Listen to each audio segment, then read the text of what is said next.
नमस्कार साथियों, मैं अनीता श्रीवास्तव प्रयागराज नगरी से आपका संवाद विद अनीता नामक यूट्यूब चैनल में हार्दिक अभिनंदन करती हूँ।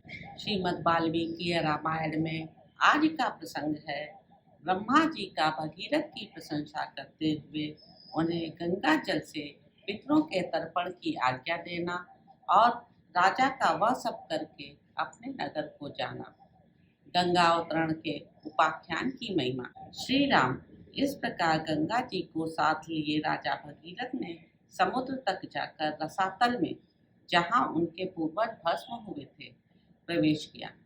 वह भस्म राशि जब गंगा जी के जल से आप्लावित हो गई, तब संपूर्ण लोकों के स्वामी भगवान ब्रह्मा ने वहां पधार कर राजा से इस प्रकार कहा।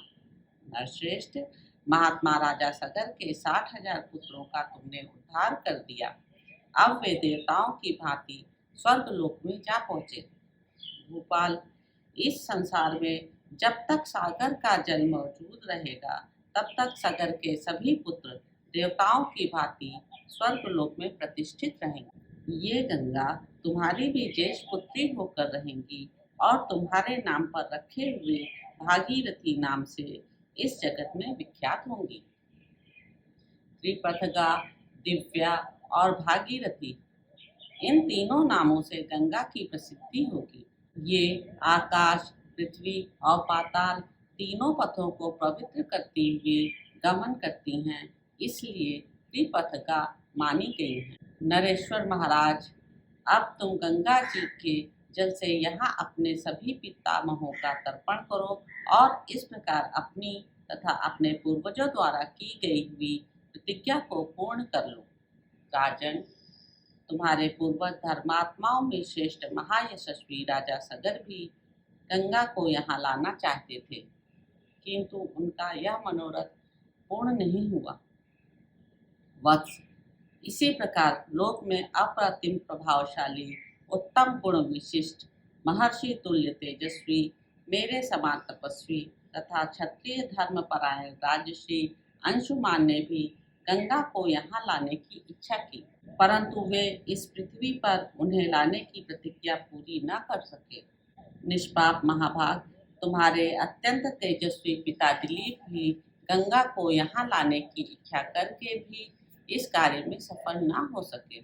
पुरुष प्रवर, तुमने गंगा को भूतल पर लाने की वह प्रतिज्ञा पूर्ण कर ली, इससे संसार में तुम्हें परम उत्तम एवं महान यश की प्राप्ति हुई है। शत्रुदमन, तुमने जो गंगा जी को पृथ्वी पर उतारने का कार्य पूरा किया है, इससे उस महान ब्रह्मलोक पर अधिकार प्राप्त कर लिया है जो धर्म का आश्रय है।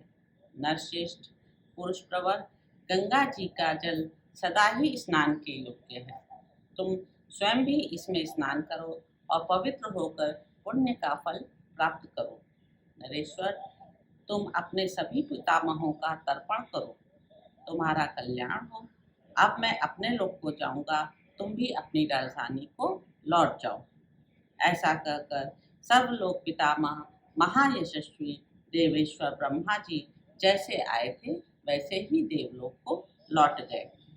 नरश्रेष्ठ, महायशस्वी राजश्री राजा भगीरथ भी गंगा जी के उत्तम जल से क्रमशः सभी सगर पुत्रों का विधिवत तर्पण करके पवित्र हो अपने नगर को चले गए। इस प्रकार सफल मनोरथ होकर वे अपने राज्य का शासन करने लगे। रघुनंदन, अपने राजा को पुनः सामने पाकर प्रजा वर्ग को बड़ी प्रसन्नता हुई। सबका शोक जाता रहा, सबके मनोरथ पूर्ण हुए और चिंता दूर हो गई। श्री राम, यह गंगा जी की कथा मैंने तुम्हें विस्तार के साथ कह सुनाई, तुम्हारा कल्याण हो। अब जाओ, मंगलमय संध्या वंदन आदि का संपादन करो। देखो, संध्या काल बीता जा रहा है। यह गंगा अवतरण का मंगलमय उपाख्यान आयु बढ़ाने वाला है, धन, यश, आयु, पुत्र और स्वर्ग की प्राप्ति कराने वाला है। जो ब्राह्मणों, क्षत्रियों तथा दूसरे वर्ण के लोगों को भी यह कथा सुनाता है, उसके ऊपर देवता और पितर प्रसन्न होते हैं। सकुष्ट कुलभूषण जो इसका श्रवण करता है वह संपूर्ण कामनाओं को प्राप्त कर लेता है। उसके सारे पाप नष्ट हो जाते हैं और आयु की वृद्धि एवं कीर्ति का विस्तार होता है। इस प्रकार साथियों, बाल कांड में निहित 44वां सर्ग यहाँ पर समाप्त होता है। आशा है आपको आनंद आया होगा।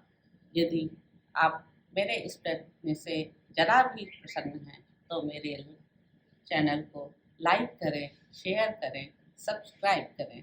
अब आपसे कल के प्रसंग में मुलाकात होगी। नमस्कार साथियों।